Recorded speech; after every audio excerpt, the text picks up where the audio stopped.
Lakers. The Clippers opened the offseason at 10-1 to win the chip, but then dropped to 20-1 when DeAndre supposedly went to Dallas, and now they're back to 12-1, tied for 5th best with the Bulls. Cavs still favored to win it all at 2-1. Let's let the guys weigh in now with your top 5 NBA teams at this moment in free agency. Here, George, who you got? I'm going to take a page out of Denny Green's playbook and say, with the Spurs, if you want to crown them, then you crown them. It was hard, though. I am a Warriors guy. I have been a guy who defended the Warriors for a long time in that style of basketball, so I'm happy that they won the championship. Skip is smiling right now. And I do think that if there is one team that can knock off the Spurs, it would be the Golden State Warriors, because the 3-ball is the big equalizer there. But I'm going with the Spurs right now. They have created the next version of what the Spurs are going to be already, while keeping the old version still there, too. You got Manu coming back. You got Tim coming back. You've got Tony there still. Now you got Kawhi. You've got LaMarcus. Now they got to fill out the role players a little bit, but I trust that organization will find the guys to fit that and do it the right way. But, again, splitting hairs. The Warriors are the champs. I almost have them as 1 and 1A at this point. They seem to be bringing everyone back. I love me some Draymond Green. Draymond Green, one of the most versatile players in the entire league. Steph Curry, he is the greatest shooter of all time. And you think about a guy who's active, and we're saying that considering we've seen guys like Ray Allen and Reggie Miller play in this league, but what he does off the dribble is unlike anything we've ever seen. So that team is as versatile as any, too. So that's kind of 1 and 1A, but for the sake of this, we'll go 1 and 2. Then I got the Cavs, because it's the Eastern Conference. They've got the easiest path there, certainly, to win a championship. And they're loaded still. Yeah, they retained everybody. Right. They've got the best player on the planet in LeBron James. I still think he's going to be that guy for the next couple of years, though. Anthony Davis is chasing him. Anthony Davis will be that next guy in a couple of years. But they got LeBron. They bring their guys back. They should be healthy with Love and Kyrie. We'll see how the chemistry, though, fits, because at times it was up and down. They still could use another shooter, I think, but overall they're the strongest team in the Eastern Conference. Then I got more West teams. I had the Thunder and the Rockets. But when DeAndre went back and messed with Mark Cuban's head, I put the Clippers back in there, because I think the Clippers should have beat the Rockets last year. But they were so thin, their roster was basically 6 guys. And I know Austin Rivers had a few good games out there, during the postseason, but they ran out of gas. The wheels kind of came off on that team, and that's why I thought the Rockets ended up winning that series. But I'd like them to come back and be a force in the Western Conference, be one of the top 3 teams in the Western Conference with DeAndre back. And look, I got to give love to the Thunder. I know it's a big if, but if they're healthy, I think they can win a championship. Any of those teams, I think, can win the championship, obviously. But you got 2 of the best 5 or 6 players in the NBA on one roster. There's not another roster, I think, that can boast that at this point. So you have to give the Thunder a ton of credit. I am putting them at 5 simply because I don't know what Billy Donovan's going to look like as a coach, what they're going to run, how they're going to look on offense and defense. But with that type of talent, you know they're going to be one of the better teams in the league. Definitely. Someone else loves the Thunder. I actually heard the word Kevin Durant groupie from his brother. I've been waiting for this segment. It gives me time to. I've been telling everyone for years, Kevin Durant is the best player in the NBA. And, I think for a guy, he went out there. He says after that, everybody stopped listening. He went out there. They changed the channel? He went out there with LeBron fully healthy and won the MVP award.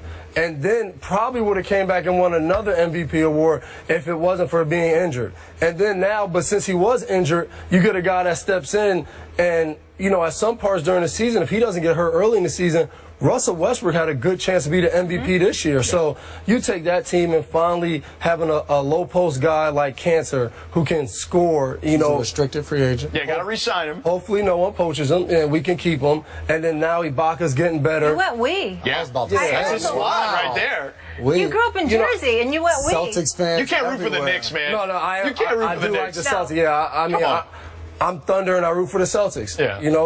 But then, like you said, I got the Warriors in there simply because at the number 2 seed, they're coming off a championship. Yeah. They brought a lot of guys back. They brought all the key guys back.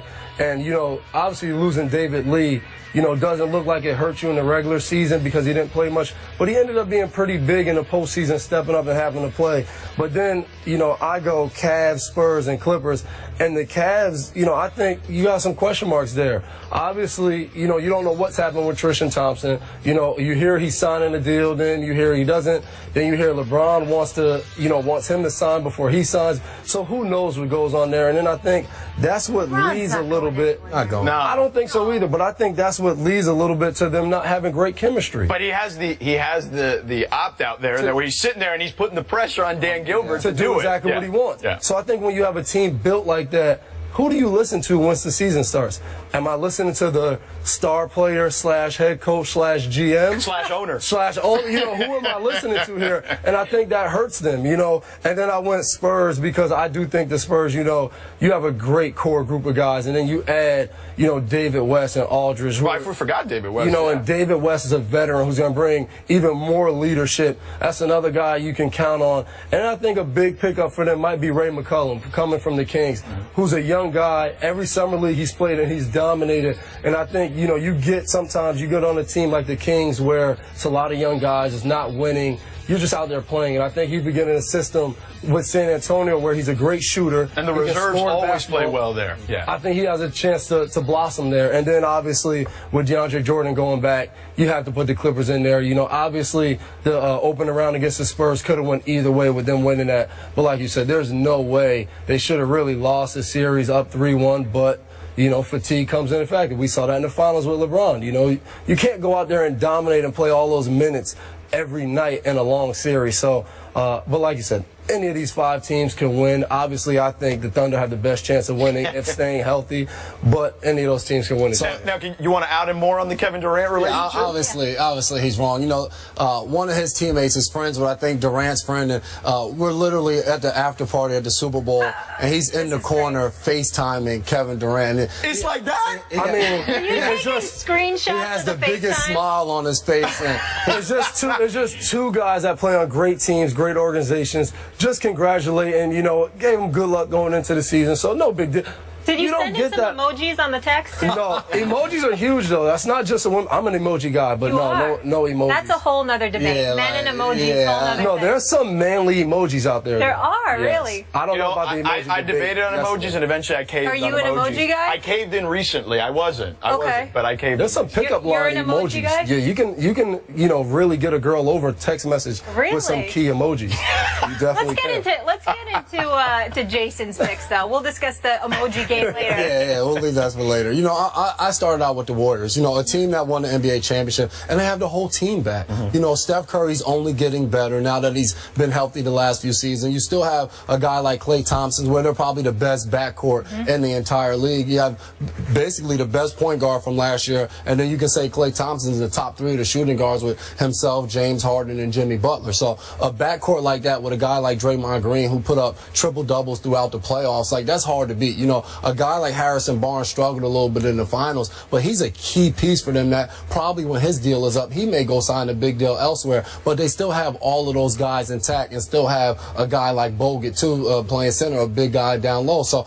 to me, there's nothing that happened through the offseason that takes them from the #1 spot. And second, I have the Cavs, basically because they have the best player on the planet. LeBron James, he proved in those finals that he is that good. I mean, you look at that team with Dellavedova, who played really well throughout the finals, but was really almost playing above where he was supposed to play. No Kyrie Irving, no Kevin Love. Oh, no, that's a good point. And J.R. Smith is out there, and one game he goes for 28, the next game he's 1 of 10 or something like that. And LeBron was assist away from averaging a triple-double in the finals. I actually was in a barbershop and someone told me, I can't stand LeBron. He gave up in the finals. And I was like, were you watching the same games I was watching? This guy gave everything on the court and just dominated the entire series. 3, I went with the Clippers. You know, bringing DeAndre Jordan back. You know, they were able to beat the Spurs last year in the playoffs. Obviously, the Spurs have made some improvements, but to me, so have the Clippers. You know, getting a guy like Paul Pierce, another closer to go with Chris Paul. They struggled a little bit last year in the playoffs,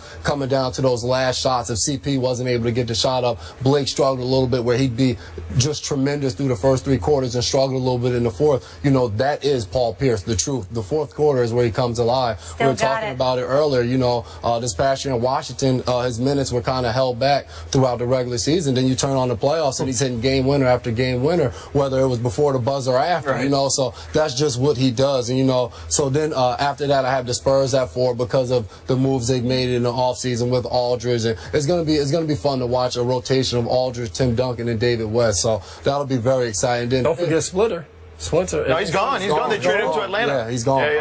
Yeah. And 5th, I have the Grizzlies. You know, bringing Marc Gasol back, who's one of the best centers, the best centers in the league. Him, DeMarcus Cousins, all of those guys are up there. I have them at 5th. You know, they were able to go get Matt Barnes, who's going to be another big pickup for them, a guy that can make an open 3-ball and plays excellent on the wing for defense. And you still have Zach Randolph. They're probably the best duo. Maybe now that the Spurs have Aldridge and Duncan, it may change a little bit. And before he gets to it, OKC did not make my top 5. Was OKC in the playoffs? Would OKC have won if Irving and Love were playing? Cleveland. Yes, excuse me. Would Cleveland have won? It's hard to say, but I believe so. You know, you look at that. They were able to win 2 games in that game, and obviously Steph Curry didn't play at his best. I think Harrison Barnes was like 0 of 8 in a game, so they had some off games. But credit Cleveland's defense for that too. Dellavedova did an awesome job guarding Steph Curry, and people say, well, he got exposed. Fell off, though. And you know, I think less than him falling off, Steph Curry just started to make his shots. You know, Dellavedova did all he could to be annoying. And you look at Iguodala, who played excellent defense on LeBron that entire series, and he still averaged over 30 points. I mean, he took a lot of shots, but still, you can play great defense on these on the superstar players, but when they're making shots, there's nothing you can do about it. You watch Kobe Bryant for years take tough fadeaways at the buzzer, Dwayne Wade, all of these guys. Doesn't matter what type of defense you're playing. When they're in the zone, they're in the zone. So I think with the guy, I mean, you look at game 1 where Kyrie Irving was still hampered. He scored 22 points. So, I mean, if you have him the entire series and you add a guy like Love, they struggled in the beginning of the season, but Cleveland was starting to build chemistry going into those playoffs, and they were playing well before Love got hurt. I don't think they win the series, though. I think when you play 7 games, the better team usually wins the series.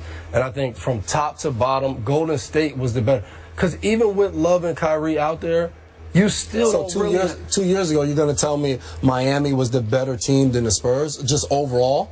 Yes, I think so. They were pretty even, though. Yeah. When Ray Allen hit the shot, you were saying? Yeah, they were pretty even, I thought. And I thought that's what this Cleveland team missed, a guy like Ray Allen. You didn't have the guy that can knock down. Even with Kyrie out there, you know, only time you had a really good three-point shooter is if Kyrie was out there and LeBron had the ball. But, you know, J.R. Smith and Shumpert, they struggled, and they took open shots. It's not like it would have been different, so I don't know. I'm with you. I think what ends up happening is defensively they were actually much better because Kyrie and Love are not necessarily great defensive players. They were much better, and you know the Warriors struggled a bit with a defensive team like that with Memphis early, and they came back in a very similar fashion. I think if Love and Kyrie are in there, you're almost playing into the Warriors' hands because they're going to want to play at a faster tempo, and that's exactly what the Warriors want to do. That's a good point. All right, so those are our top 5 NBA teams. How about top 5 receivers? Giving you guys nightmares there. Dez, Megatron, Antonio, ODB, Jordy. Who is the best receiver in the NFL? Our NFL experts will give you their top 5 when we come back.